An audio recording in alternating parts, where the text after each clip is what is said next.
మీరు యాక్చువల్లీ వంశీ గారితో పరిచయం ఎలా అండి? అంటే ఎలా? వంశీ గారితో పరిచయం ఏంటంటే అది అవడానికి కూడా కారణం మా ఊళ్ళో ఒకసారి ఏం జరిగిందంటే, వంశీ గారికి స్క్రిప్ట్ కోఆర్డినేటర్ అంటే యాక్చువల్గా వంశీ గారు గురువుగా ఫీల్ అయ్యే ఒక ఆయన వేమూరి సత్యనారాయణ గారిని ఒక ఉన్నారు.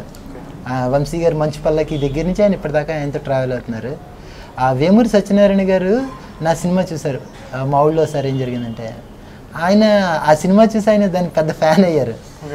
సో ఆయన అప్పుడు వంశీ గారి సినిమాకి స్క్రిప్ట్ కోఆర్డినేషన్ చేస్తూ, నీకు ఈ టైంలో ఈ జనరేషన్లో నీకు తగ్గట్టుగా ఒక రాయగలడు అని చెప్పి నన్ను పిలిపించారు వాళ్ళ ఆఫీస్కి. సీరియస్లీ ఆయన దగ్గరికి వెళ్ళేంత వరకు అది వంశీ గారి సినిమా అని నాకు తెలియదు. అప్పుడు నేను బాగా ఫైనాన్షియల్ క్రైసిస్లో ఉండి ఏ సినిమా వచ్చినా రాసేద్దామని ఫిక్స్ అయిన టైంలో ఆయన ఆఫీస్కి పిలిచారు. తీరా వచ్చిన తర్వాత నేను ఫస్ట్ భయపడ్డా, ఎందుకంటే వంశీ గారితో వర్క్ చేయడానికి మిగతా అందరూ టెక్నీషియన్స్ భయపడుతుంటారు. నేను చెప్పా, సార్ నేను ఎందుకంటే రెండు రకాలండి, ఆయనతో మ్యాక్సిమం కనెక్ట్ అవ్వకపోవడం ఒకటైతే, సెకండ్ థింగ్ ఏంటంటే ఆయన ఒక స్టైల్ ఉంటుంది, ఆ స్టైల్ని కొంచెం రీచ్ అవ్వకపోవడం అనుకుంటా బహుశా. అదే ఏదో మొత్తం మీద ఆయనతో చేయడం కొంచెం కష్టమని నాకు చాలామంది చెప్పారు. నేను ఎందుకులే రిస్క్ ఆయనతో పెద్ద ఆయన్ని చూడాలి అని, ఆయనతో వర్క్ చేయాలని నాకు కాదు, కానీ ఆయన షూటింగ్ జరుగుతుంటే జనాల నుంచే చూడాలని నా కోరిక.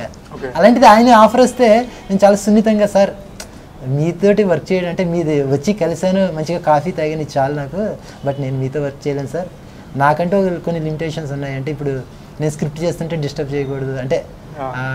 నాది ఎలా ఉంటుందంటే వర్కింగ్ స్టైల్ కూడా, అది వంశీ గారికి కూడా నచ్చిందండి. యాక్చువల్గా ఆయన ఏమనుకున్నారన్నది నాకు ఫుల్ ఇంజెక్ట్ చేసి వదిలేస్తారు.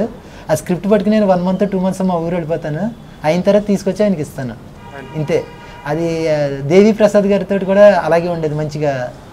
సో అలా అంటే ముందు భయపడ్డాను, బట్ వంశీ గారు ఆ తర్వాత మా ఇద్దరం కనెక్ట్ అయ్యాం. ఆ తర్వాత చాలా కాలం ట్రావెల్ చేస్తాం మా ఇద్దరం. ఆయనకి నేను రాసిన ప్రతిదీ నచ్చేది, అంటే ఆయన దానికి కొంచెం దగ్గరగా ఉండడం, ఏదో కామెడీ బాగా ఇంట్రెస్ట్ చూపెట్టేవారు.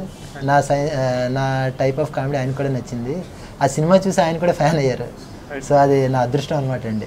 నేను అభిమానించే దర్శకుడు నన్ను అభిమానించడం అనేది నాకు చాలా ఆనందం. ఇక్కడ జనరల్గా అంటే నేను ఇక్కడ పెద్దగా ఫిట్ అవ్వకపోవడం కారణం ఏంటంటే,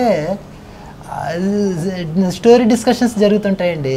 జరుగుతుంటే అంటే వాళ్ళు చెప్పింది ఫోర్స్గా చెప్తుంటే నాకు కరెక్ట్ ఏమో, అదే కరెక్ట్ ఏమో అని తెలియకుండా, ఓహో వాళ్ళు చెప్పిందే వస్తుంది, నా దగ్గర నుంచి బెటర్ అవుట్పుట్ రాదు.